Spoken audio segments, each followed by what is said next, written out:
नमस्कार, मेरा नाम है नीतीश शर्मा और आज हम अपनी सीरीज जिसमें हम आज़ाद भारत से लेकर अब तक के भारत के बारे में जानते हैं, उस सीरीज में हम आज भारत की पहली अंतरिम सरकार के बारे में जानेंगे, जिसकी गठन 2 सितंबर 1946 को किया गया था, जो कि भारत की पहली अंतरिम सरकार थी ब्रिटिश कॉलोनी के दौरान। इसके पीछे बैकग्राउंड में बहुत सारी घटनाएं घट रही थी, जिसकी वजह से एक अंतरिम सरकार बनानी पड़ी और 15 अगस्त 1947 तक, जो कि रही थी जब तक कि भारत के विभाजन ना हो गया भारत और पाकिस्तान के रूप में। और इसका प्रमुख उद्देश्य यह था कि जो इंपीरियल स्ट्रक्चर है, मतलब जो ब्रिटिशर गवर्नमेंट है उसके बीच में, और जो डेमोक्रेटिक स्ट्रक्चर है उसके बीच में एक ये इंपॉर्टेंट लिंक प्रोवाइड कर सके। और इसके ज्यादातर जो सदस्य थे वो कॉन्स्टिट्यूएंट असेंबली जो बनाई गई थी अगस्त 1946 में, उसी के सदस्य थे ज्यादातर जो इस कैबिनेट में थे। इसके अलावा जो ये इलेक्शन हुए थे, इनमें इंडियन नेशनल कांग्रेस ने लगभग 69% सीट्स अपने हासिल की थी। टोटल कांग्रेस को 208 सीटें मिली थी और मुस्लिम लीग को 73 सीटें मिली थी। इस अंतरिम सरकार का जो हेड था वो वाइस एग्जीक्यूटिव काउंसिल के जो पद के जो बराबर था, और इसके जो वाइस प्रेसिडेंट थे वो पंडित जवाहरलाल नेहरू को बनाया गया था, जिनको प्रधानमंत्री के पद के बराबर माना जाता था, जिस पद को, वाइस प्रेसिडेंट के पद को। और मुस्लिम लीग ने शुरुआत में तो इसमें कैबिनेट में आने से मना कर दिया था, लेकिन बाद में मोहम्मद अली जिन्ना ने कहा कि हम इस अंतरिम गवर्नमेंट में रहकर ही पाकिस्तान को पा सकते हैं, तो उन्होंने इसको ज्वाइन किया था और बाद में कैबिनेट में शामिल हुए थे। अब इसको बनाने के कारण क्या था? जब सेकेंड वर्ल्ड वॉर चल रहा था, जो कि 1939 से स्टार्ट होकर 1945 तक चला था, और ब्रिटेन भी उसमें हिस्सा था, एक पावर में था। तो उसके जब वो वार खत्म हुआ तो वहां पर एक तो सरकार चेंज हो गई और वहां पर क्लीमेंट एटली की सरकार बन गई।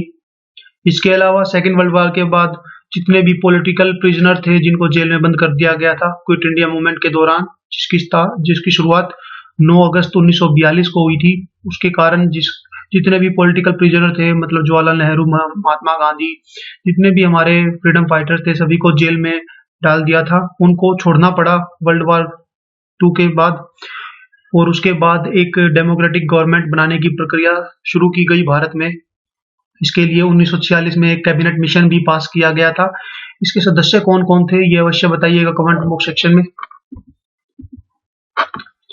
अब हम मेंबर्स के बारे में बात करते हैं जो कि इस अंतरिम सरकार में थे। एग्जीक्यूटिव काउंसिल के जो प्रेसिडेंट थे वो उस समय के वाइसराय थे विस्काउंट वेबल, जो फरवरी 1947 तक इसके एग्जीक्यूटिव काउंसिल के प्रेसिडेंट रहे थे। उसके बाद इनको वापस बुला लिया गया था ब्रिटिश सरकार के द्वारा और लॉर्ड माउंटबेटन को भेजा गया था, जो कि हमारे आज़ादी तक हमारे एग्जीक्यूटिव काउंसिल के प्रेसिडेंट रहे थे इस अंतरिम सरकार के। और इसके कमांडर इन चीफ थे सर क्लाउड ऑचलिक, और इसके कैबिनेट के वाइस प्रेसिडेंट थे जवाहरलाल नेहरू। इसके अलावा एक्सटर्नल अफेयर और कॉमनवेल्थ रिलेशन के भी मंत्री बनाया गया था जवाहरलाल नेहरू को। इनका संबंध आईएनसी से था। और होम मिनिस्टर और information and broadcasting minister Sardar Vallabh भाई पटेल को बनाया गया था, जिन्हें आयरन मैन ऑफ इंडिया के नाम से भी जाना जाता है। एग्रीकल्चर मिनिस्टर राजेंद्र प्रसाद को बनाया गया था। कॉमर्स मिनिस्टर इब्राहिम इस्माइल को बनाया गया था, जिनका संबंध मुस्लिम लीग से था। डिफेंस मिनिस्टर बलदेव सिंह को बनाया गया था। फाइनेंस मिनिस्टर लियाकत अली खां को बनाया गया था। एजुकेशन एंड आर्ट मिनिस्टर सी राजा गोपालचारी को बनाया गया था। हेल्थ मिनिस्टर गजनफर अली खां को बनाया गया था। लेबर मिनिस्टर जगजीवन राम को बनाया गया था। और लॉ एंड ऑर्डर मिनिस्टर बनाया गया था जोगेंद्र नाथ मंडल को। Railway and communication, post and air minister बनाया गया था अब्दुल राब निस्तार को। Work, mine and power minister बनाया गया था सीएच बहाबा को। तो इस तरीके की हमारी कुछ अंतरिम सरकार थी जो आजादी के 15 अगस्त 1947 तक जिसका अस्तित्व में जो रही थी। उसके बाद अपने आप ही नई सरकार बना दी गई थी, जो कि हमारी फर्स्ट कैबिनेट थी। उसके बारे में भी हम आगे अगली नई वीडियो में चर्चा करेंगे। तो इस वीडियो के लिए इतना ही। अगर आपको यह वीडियो पसंद आई हो तो हमारे चैनल को लाइक कीजिए, सब्सक्राइब कीजिए और ज़्यादा से ज़्यादा इस वीडियो को शेयर कीजिए। और हमारी नो योर स्टेट प्लेलिस्ट को प्ले करने के लिए आप वीडियो को प्ले कर सकते हैं। इसके अलावा हमारी और भी करंट अफेयर से रिलेटेड वीडियो देखने के लिए प्ले लिस्ट को प्ले कीजिए।